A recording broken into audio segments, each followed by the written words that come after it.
Hello, everyone, and welcome to this week's webinar, Migration Best Practices from Relational Databases to Cassandra Without a Hitch.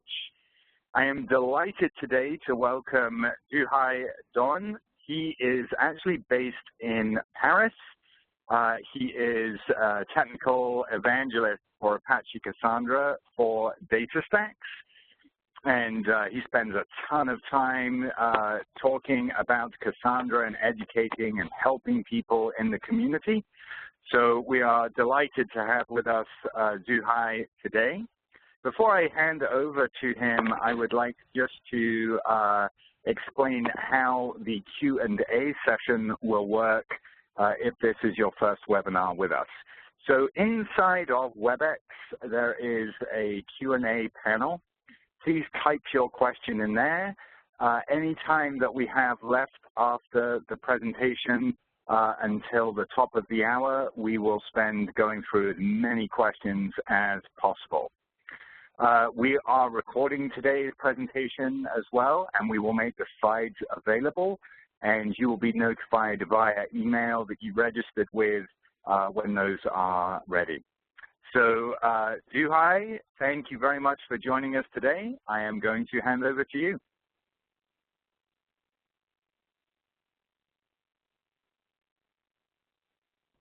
Okay, thank you very much, Christian. So let's start. Thank you, Christian, for introducing myself. So let me introduce myself.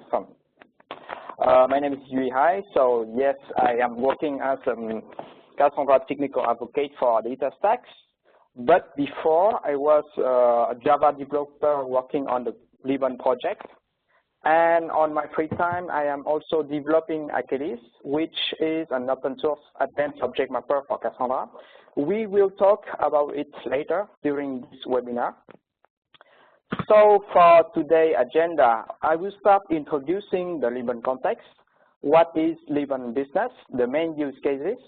Next, we will see the migration strategy, how to refactor business code when you are switching from RDBMS system to Cassandra. We will dig into the data modeling to see how to model data to make your business scale, and we will finish by some takeaways. So first, the context. Liban is a messaging app with a bunch of features.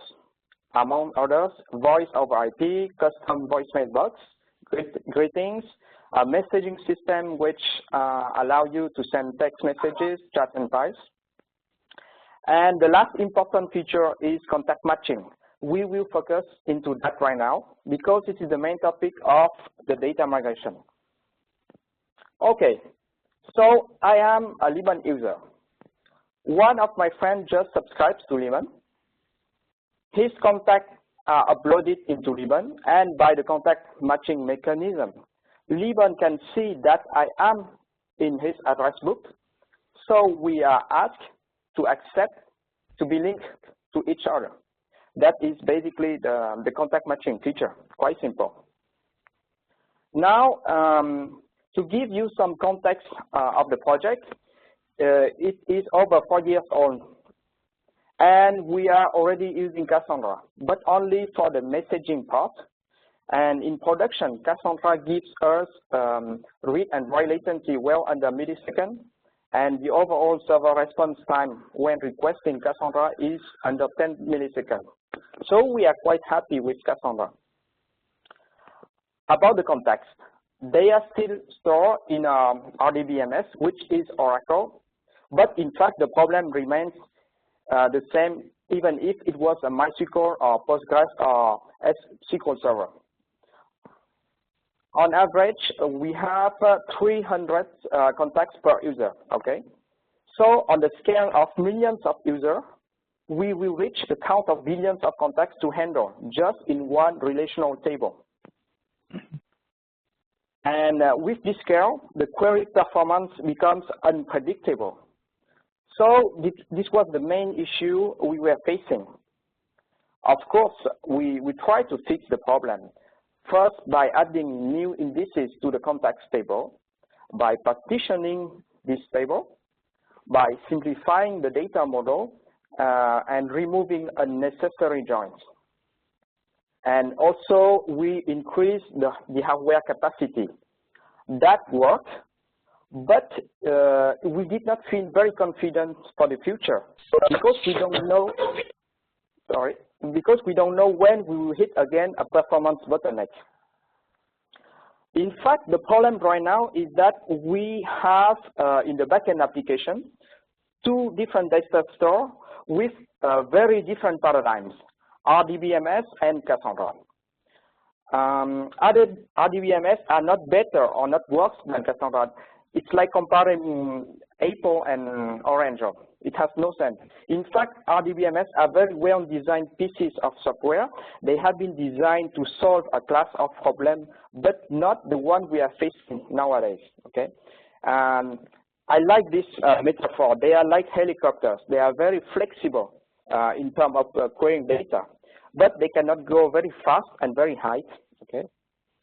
And on the contrary, Cassandra has been designed for performance and scalability from the ground. It's like a jet fighter. You can fly very, very fast, very high, but it gives up in terms of maneuverability, meaning that it's not very easy to query data with Cassandra.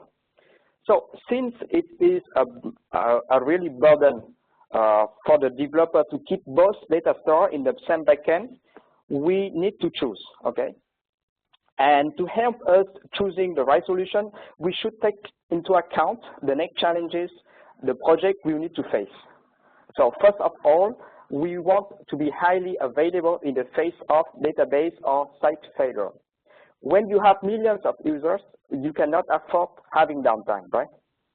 And secondly, we want to have predictable performance when the number of users will increase in the future.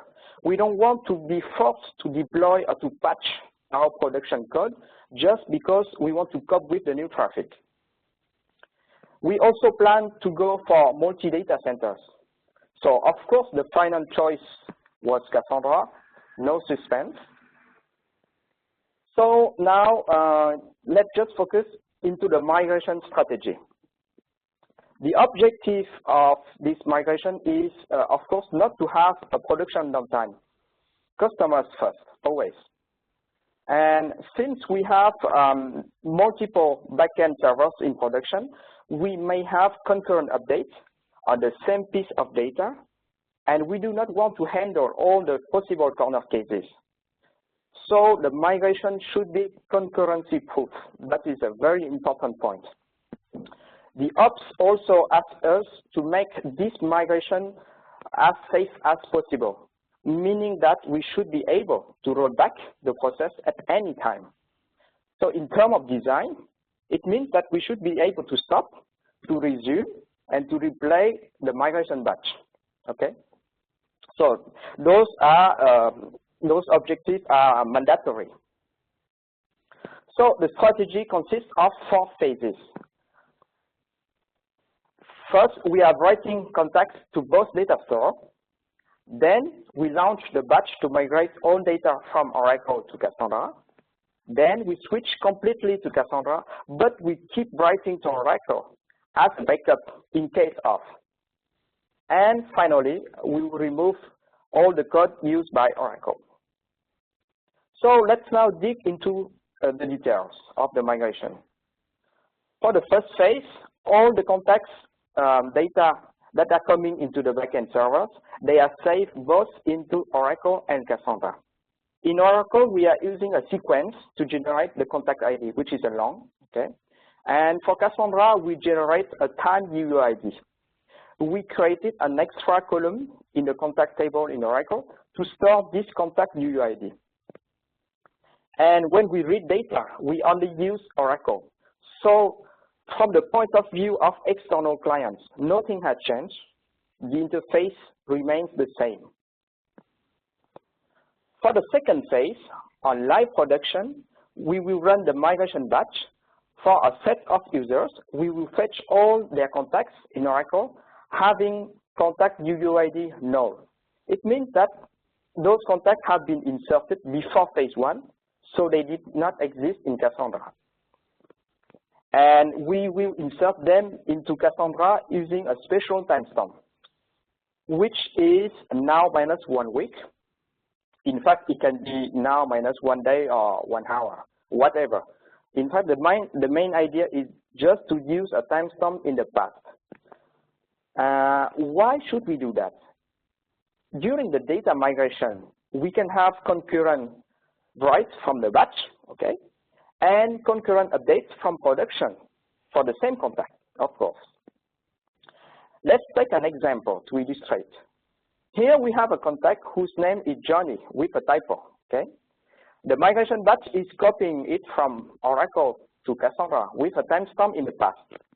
And at the same time, the user is updating the contact to fix the typo. And the production update will be written using the current timestamp, so that future reads of this contact will always return the value updated from production, not the one from migration batch.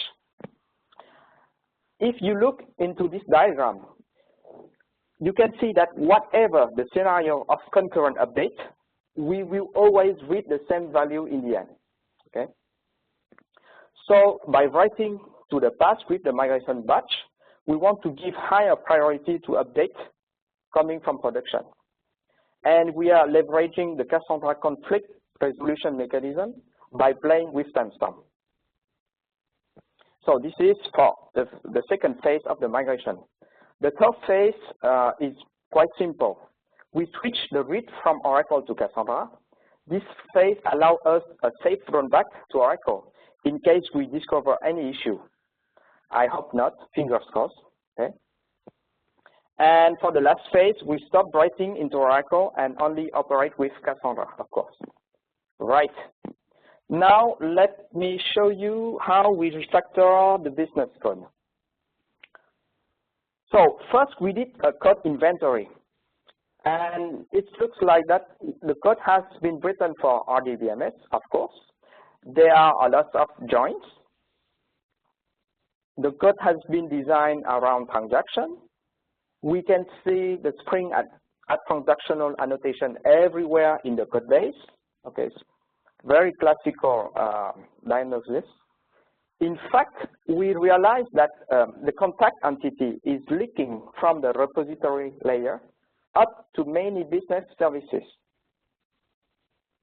And in addition, we rely heavily on Hibernate and on its magic, lazy loading, first-level cache, and automatic query generation. You all know the famous N+1 select issues. In fact, Hibernate is great, but it is kind of magic. We do not control totally what happened underneath. So we were facing a tough choice. Should we throw everything and redesign from scratch for Cassandra? Of course not. As you guess, it's only a rhetorical question. Indeed, our existing code base has a very, very good code coverage. We have more than 3,500 unit tests and more than 600 integration tests.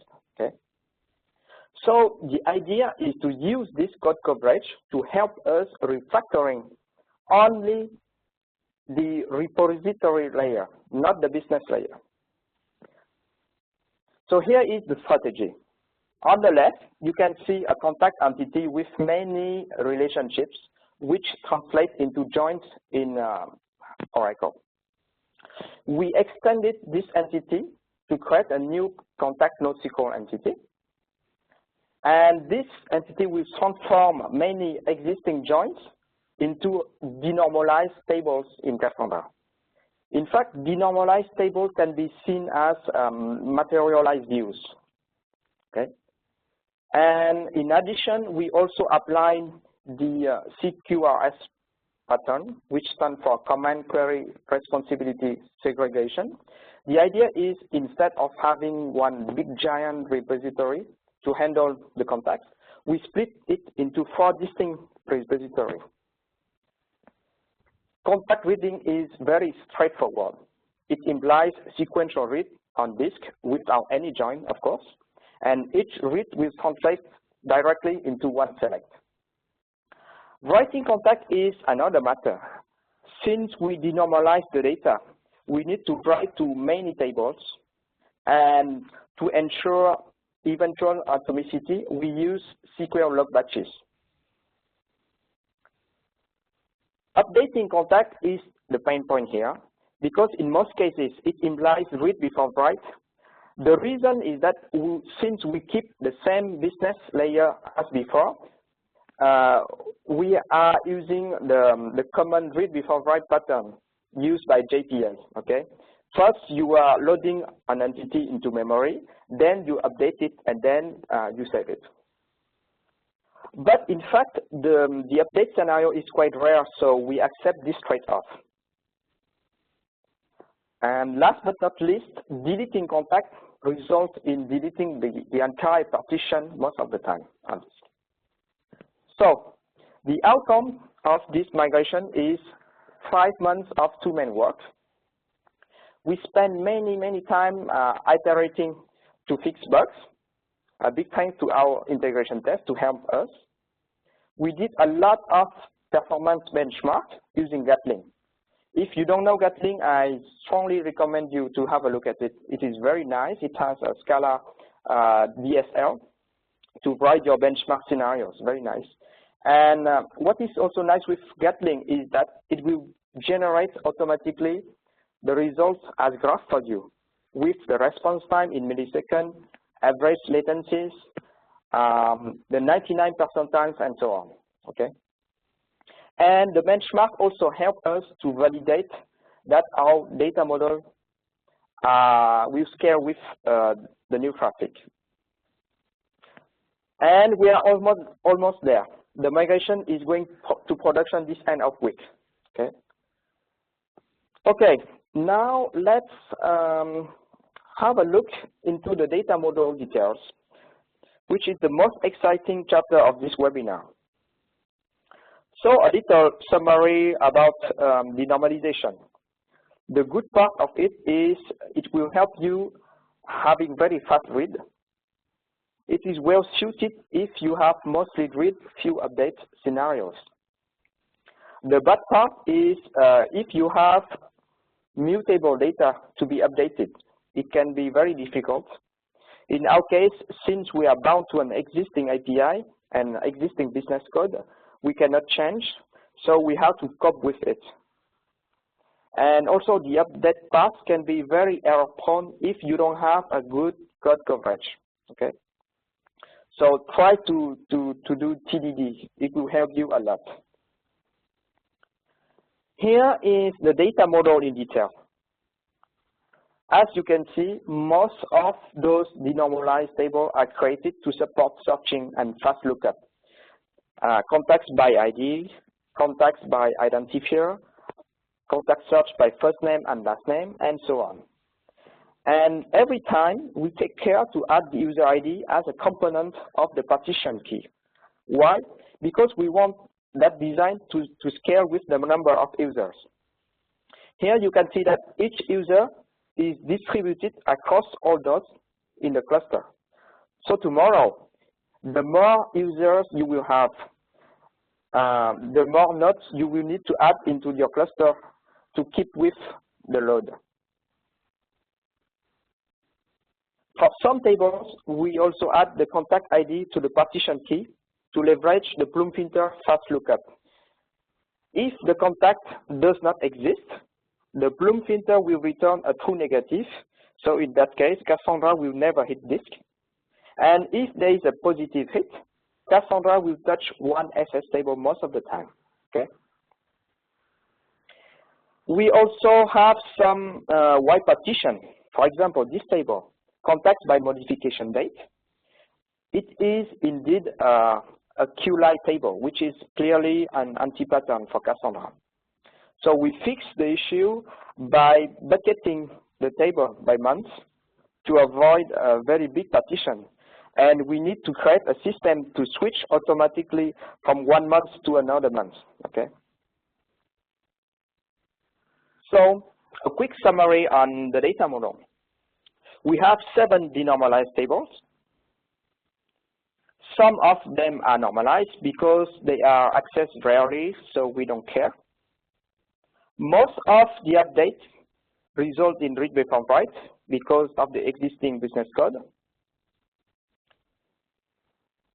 Some remarks about the contact ID.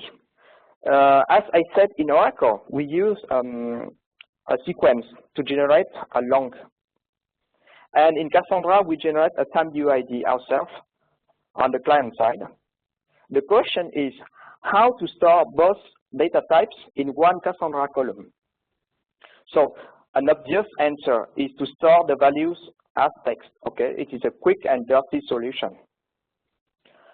But by doing this, we waste a lot of space because we encode every character as a text using UTF-8 or ASCII.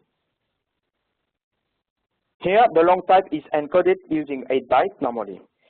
With text encoding, the number of bytes used correspond to the digits count. The worst scenario is with UUID. Because UUID is normally encoded using 16 bytes. It is composed of 34 hexadecimal characters and 4 hyphens. So there are 36 characters in total. If you try to encode them as text, it will give you 20 bytes overhead.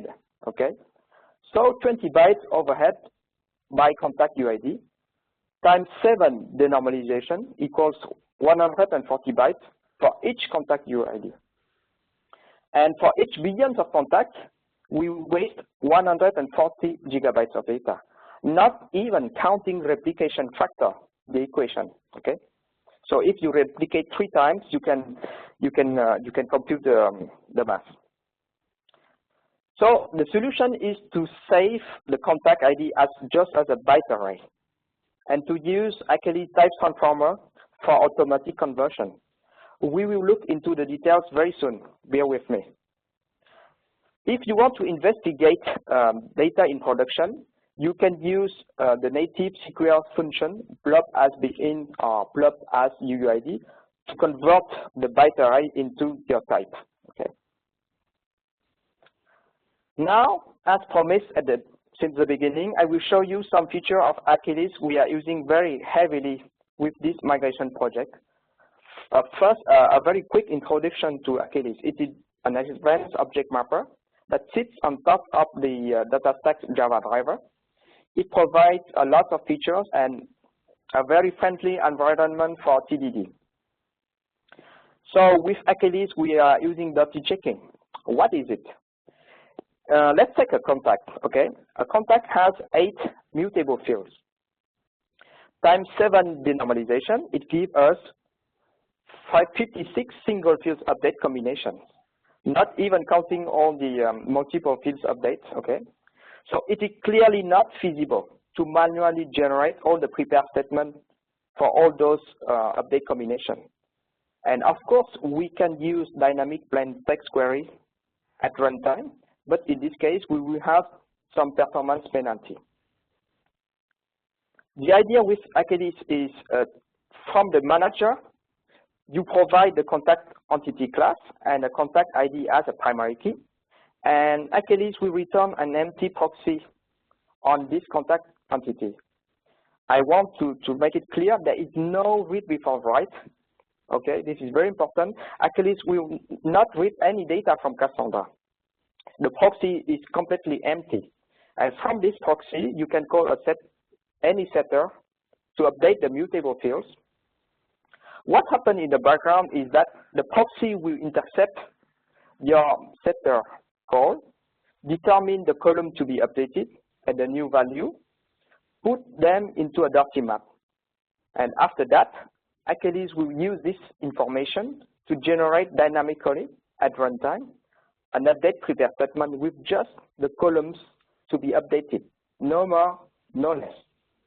Of course, this prepare statement will be put into a cache to be reused later. Now let's see another important feature, insert strategy. Suppose you want to generate this prepare statement to create a new contact in Cassandra, okay? Very simple statement. At runtime, since some columns of the contact table are optional, you will have to bind a lot of null values to the prepare statement. And the problem is with those null values, okay? Inserting null in a column with SQL means deleting it, means creating tombstone. This is the official semantics of SQL. So creating tombstone times 7 denormalization, times billions of contacts. Seriously, I really don't want to create so many tombstones in my Cassandra. It will hurt your compaction, your repair, and it will eat a lot of disk space. So to fix the issue, we use a simple annotation from Achilles, add strategy, with the right insert strategy.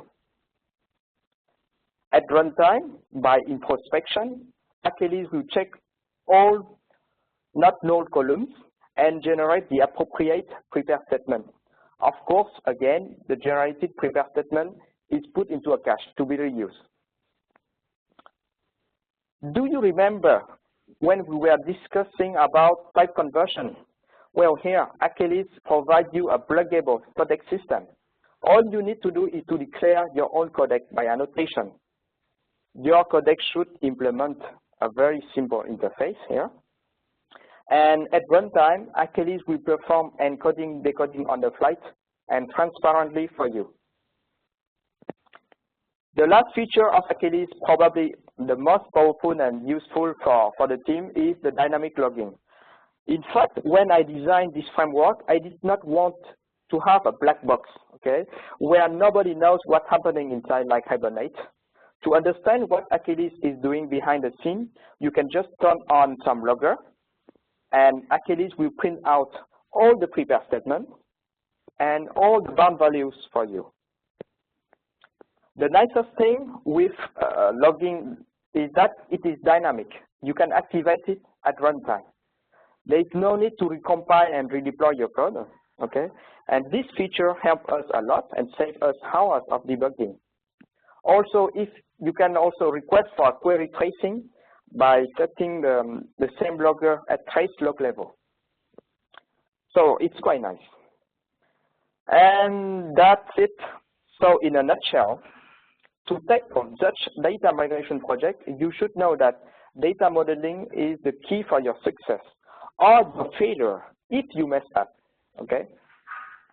To guarantee a smooth and a safe migration, you should use the double run strategy with the temp-temp strict, okay, to avoid any concurrency issue. Please pay some attention to data type conversion. As we can see, small optimization can result in a huge gain when you are dealing with billions of records. And do not forget to benchmark your data model.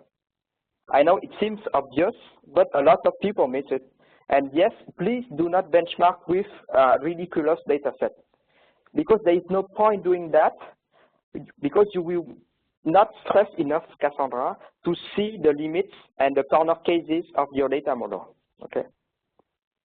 And the last important thing is to make all the team involved in the project, not only the developers, but also the ops, because they are going to be responsible for your code in production, and also the business team, because they may be impacted by your design. And I think that's pretty much. Thank you for listening.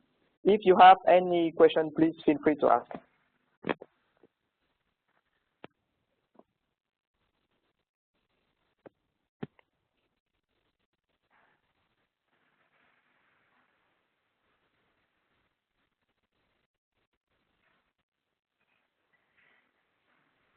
Thank you very much indeed, Zhuhai. Really appreciate your taking the time today to go through your experience of migrating from relational databases to Apache Cassandra. We'll now open up the line for question and answers.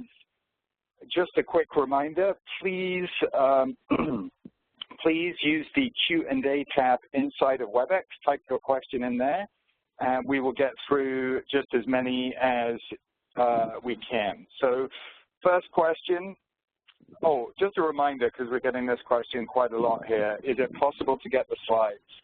So we will email everyone who registered for today's webinar in the next day or two with a link to the recording of this presentation and also the slides.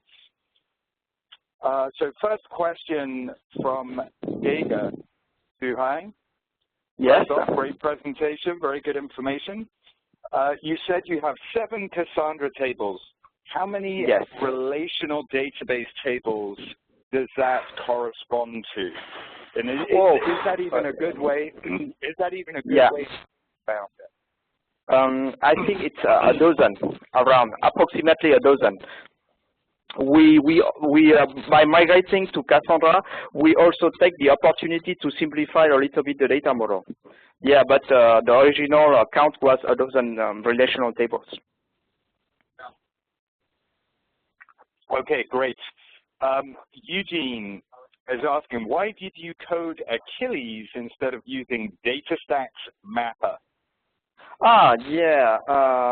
In fact, Achilles is already more than 2 years old.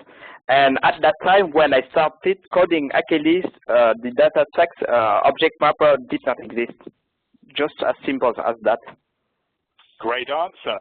So for people starting out today, take a look at the DataStax Mapper. When you were starting out, it did not exist. Thomas is asking, how do you handle scenarios where a transaction rollback is required? If not handled, what is the alternative? We do not handle those scenarios because there is nothing as a transaction, as seed transaction with Cassandra. There are some scenarios we can guarantee strong consistency, like creating a new account or new contacts that does not exist. So we use lightweight transaction with Cassandra, but that's pretty much.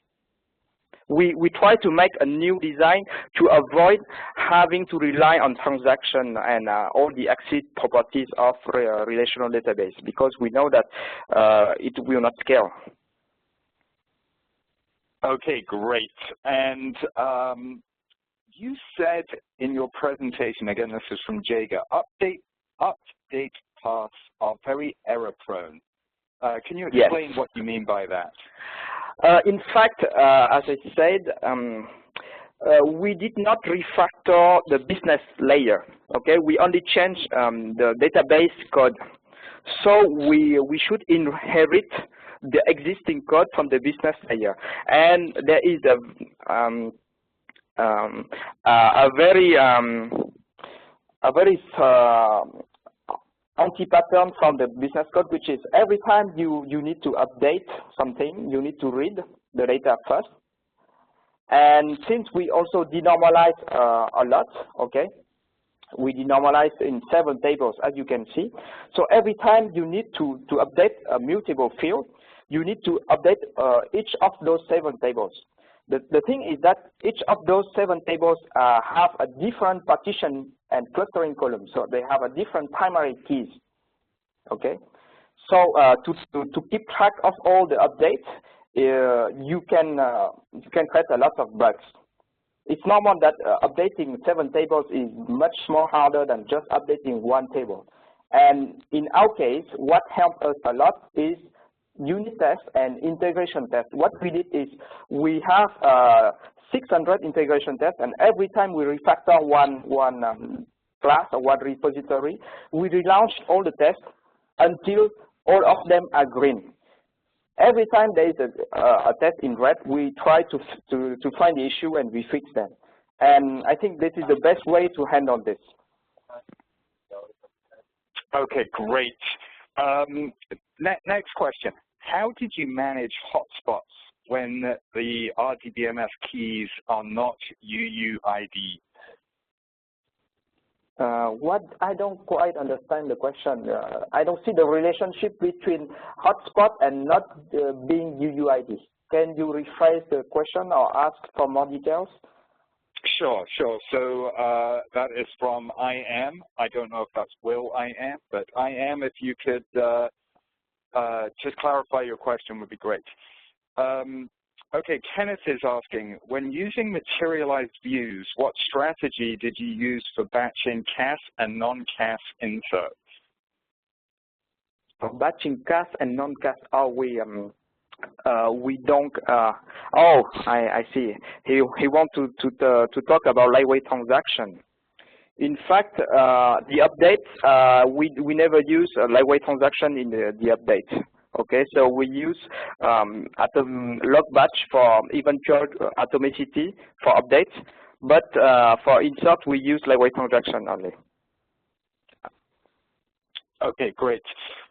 Morad is asking, how do you paginate results like MySQL with limit offset keyword? Okay. Oh, I see. We have a wide partition, as I said, contacts by modification date, which is we try to bucket by month, and to paginate we use server-side paging. This is a new feature in that has arrived into Cassandra 2.0. So we use server paging basically, as simple as this. Okay, great. Tony's asking, I can answer this one. He wants to know where he can get performance benchmarks for Cassandra when transforming large data sets. The most complete benchmarking information on Cassandra is on Planet Cassandra. There is a benchmark page there. We include benchmarks from the University of Toronto. They did a very large database benchmarking project.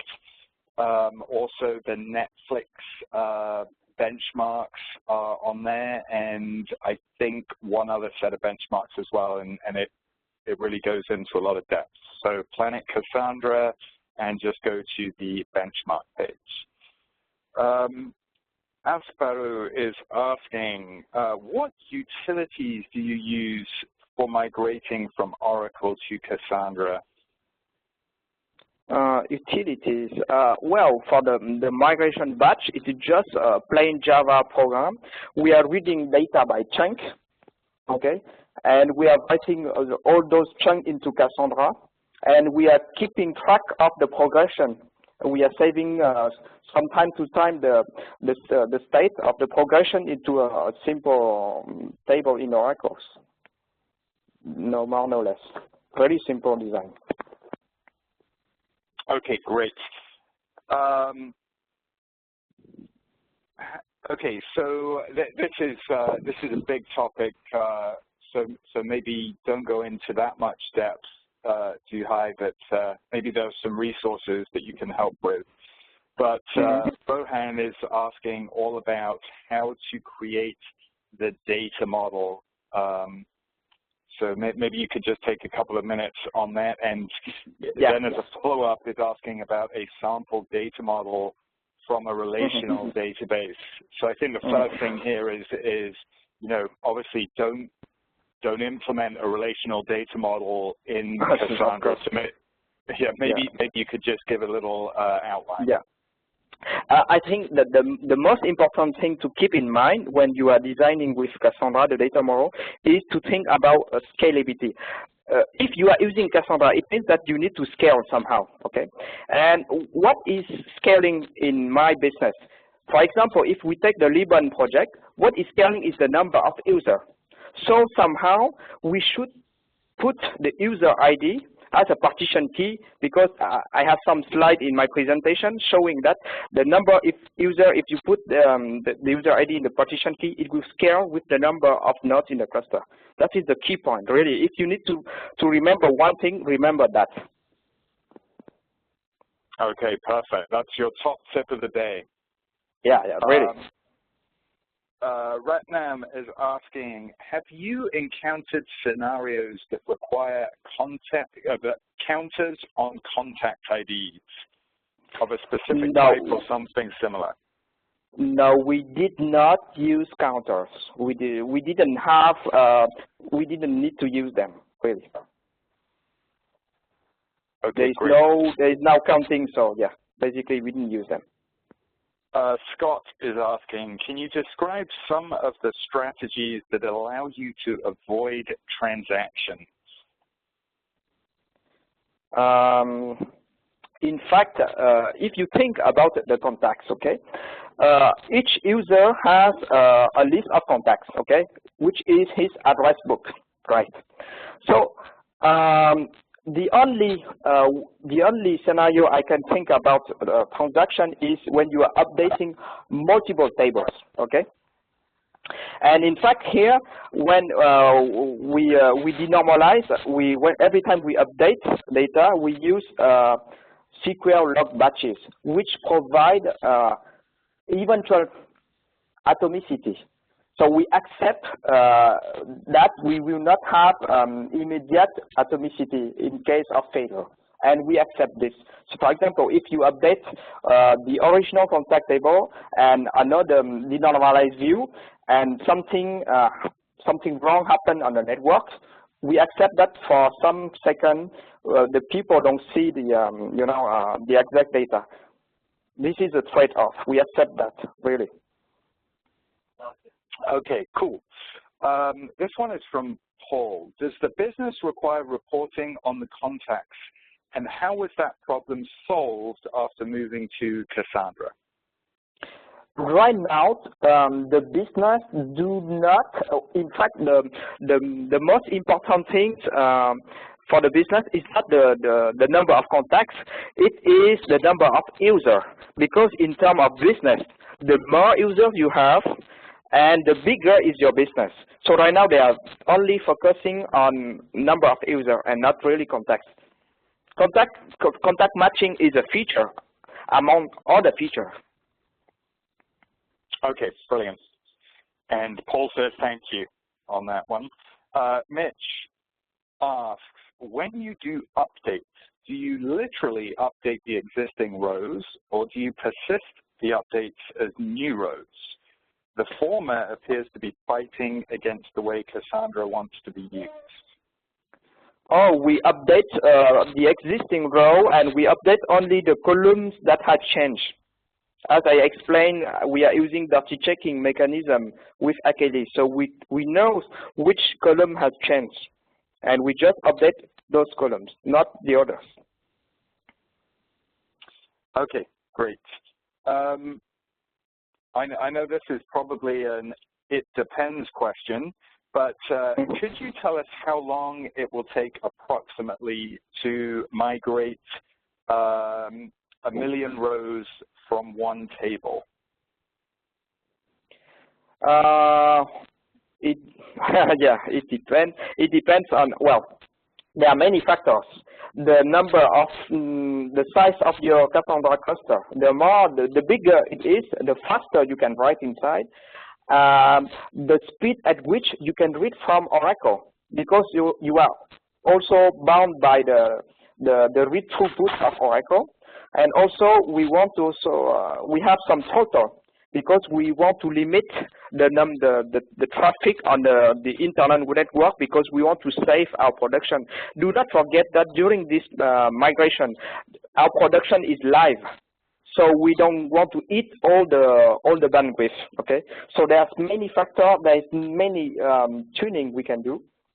So to give you a figures like that is not very easy. I'm sorry. Yeah, and by the way, just to reiterate what you were talking about there, because we see this very commonly with Cassandra, obviously, because of the architecture, that people are able to do these rolling upgrades in a live production system, which obviously in a relational database is not advised to do that. Jaga is asking, how many Cassandra nodes did you have in production, and do you use Ops Center for managing and monitoring those nodes?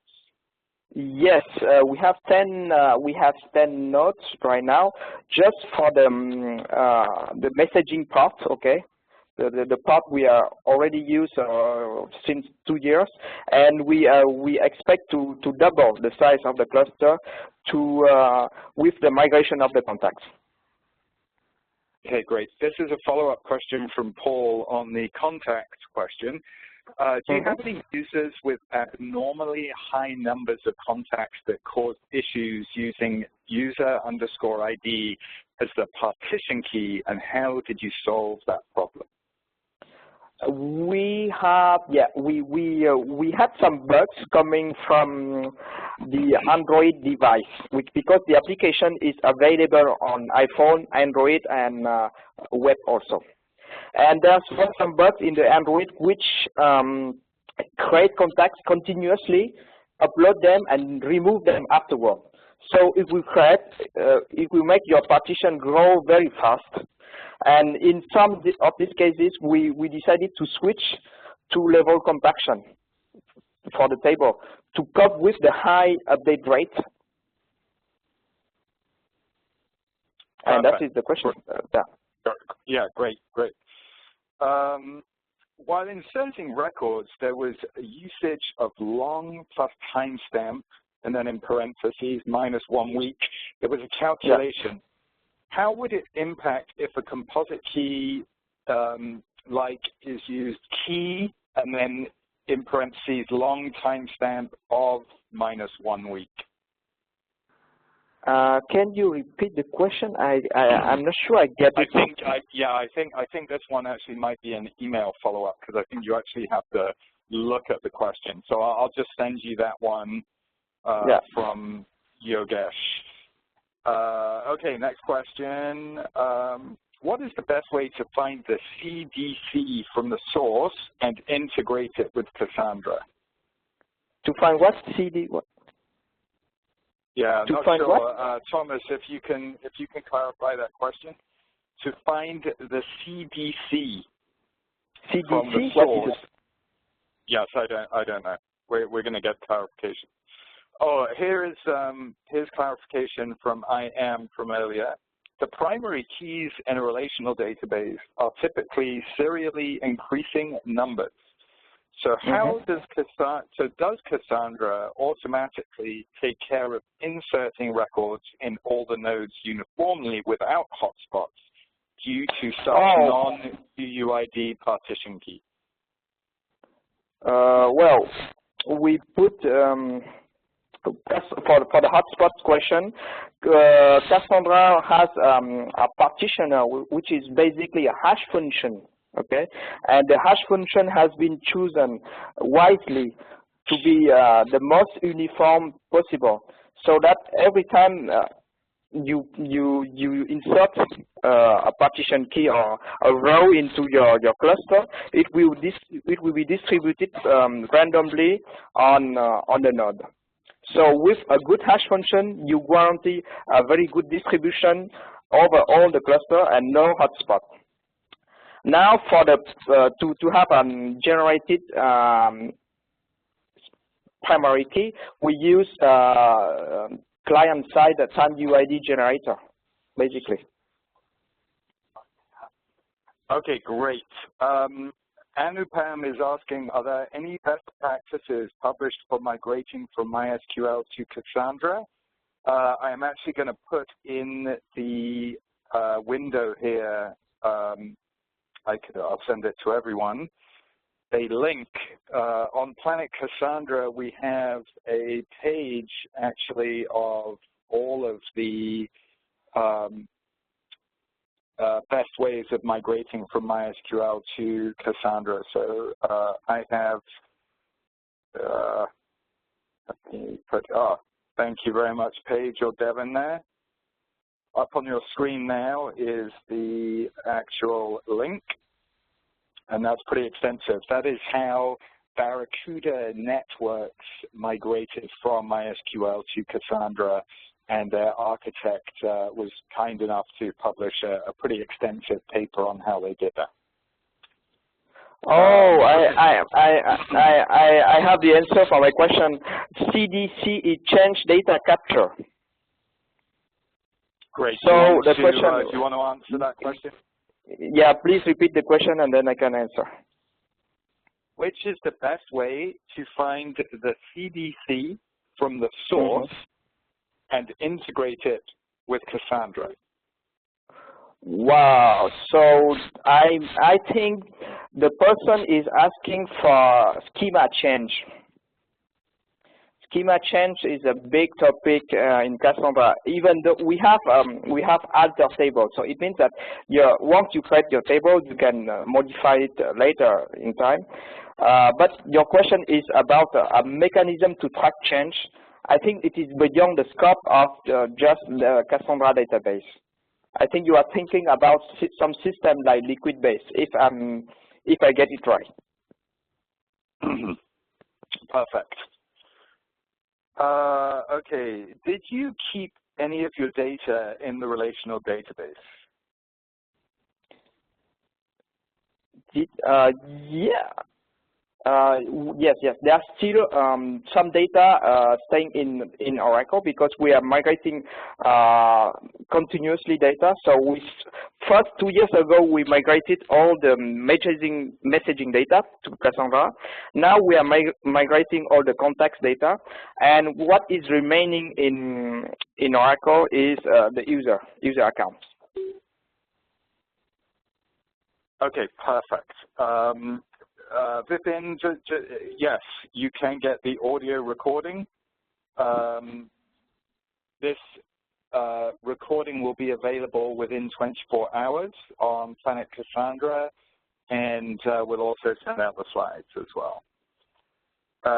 Samira is asking, a step beyond migrating from Oracle, once in Cassandra, could you briefly discuss options available to support continuous refactoring affecting the data model, keeping zero downtime in mind? Yes, we can have continuous refactoring, and the strategy is always the same. For example, if you realize that, oh my God, I missed this feature, I want to I don't know, I want to add a new denormalized table to support a new query.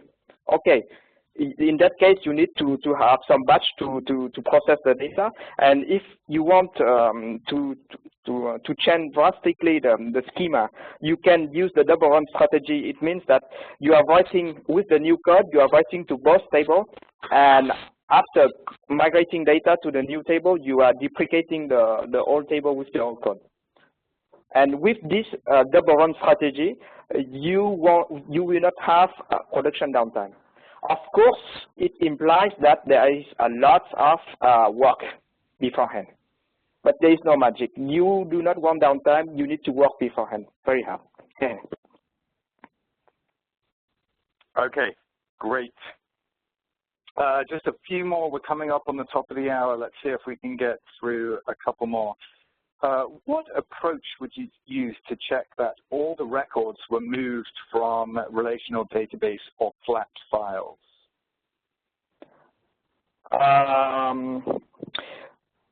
Okay, I think the question is how can we be sure that we don't miss any record? In fact, every time we migrate, we copy data from Oracle to Cassandra. Remember, we have added a new column in the Oracle table, which is contact UUID. And every time we copy data to Cassandra, and the copy is acknowledged, we fill in this column with a value.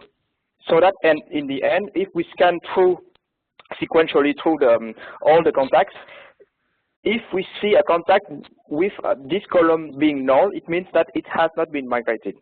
So it is a very simple way to double check. Okay, great. Ratnam is asking, did you configure Oracle with any storage, RAID, SAN, or NAS, or performance? And did they come in the way of provisioning Cassandra storage? So maybe this is a good opportunity to talk a little bit about best practices for storage with Cassandra. For Oracle, we have a rack system. We use a rack system. And for provisioning the data in Cassandra, well, the best practices recommend not to use share storage or network share storage. So for Cassandra, we purchase the physical machines, and we have for each Cassandra machine, it has its own disk. This is the best practice. Never use shared storage with Cassandra, because using this, you will deactivate many optimization, many low-level optimization Cassandra provides you. Okay, fantastic. Okay, I think this is, well, maybe we've got enough for 2 more. How does your client-side UID generator enforce uniqueness if multiple instances of the application is running? A classical question. In fact, the UUID generator will, it is a combination of the timestamp, the MAC address of the machines, and another random clock. So even if you are trying to generate at the same millisecond, 2 distinct values, so you are on the same machine, so you have the same MAC address, you have the same millisecond, but then there is another random clock sequence to ensure that every generated number is unique. Okay, that's great. it. One of our audience members is actually having an op center issue, so it's Syed. Syed, if you go ahead and I'll give you Zuhai's email address. If you could just email him directly, and we'll get you a good resource to help you out there. Okay, last question from, who's it going to be? Scott. Let's do Scott. If a delete fails on one or more nodes and succeeds on others, is there a chance the delete will be lost? Yeah, this is the classical tombstone issue. Well, delete in Cassandra is just another write. We are writing a physical columns with a deletion marker we call tombstone. So, for example, you have 3 replicas, and you are deleting, and the last replica has missed this delete. We are repairing weekly. We have a weekly repair process, okay, to synchronize the data on all replicas. So in fact, the tombstone, we keep tombstone. The duration for the tombstone we keep is way bigger than the frequency of the repair we run. So we ensure that we don't miss any delete with this. Okay, Zuhai, thank you so much for taking time today. I know it's getting later in the evening your time there. We really appreciate it. Great presentation today, lots of good questions. For those of you on the call still, we have a ton of resources on Planet Cassandra. We have a ton of resources on datastacks.com, and look out for the Cassandra Day tour that we are doing this year, coming to a city hopefully near you, and you can keep your Cassandra learning going with DataStacks. Thank you everyone very much, really appreciate it. Thank you for everyone for attending. Bye-bye.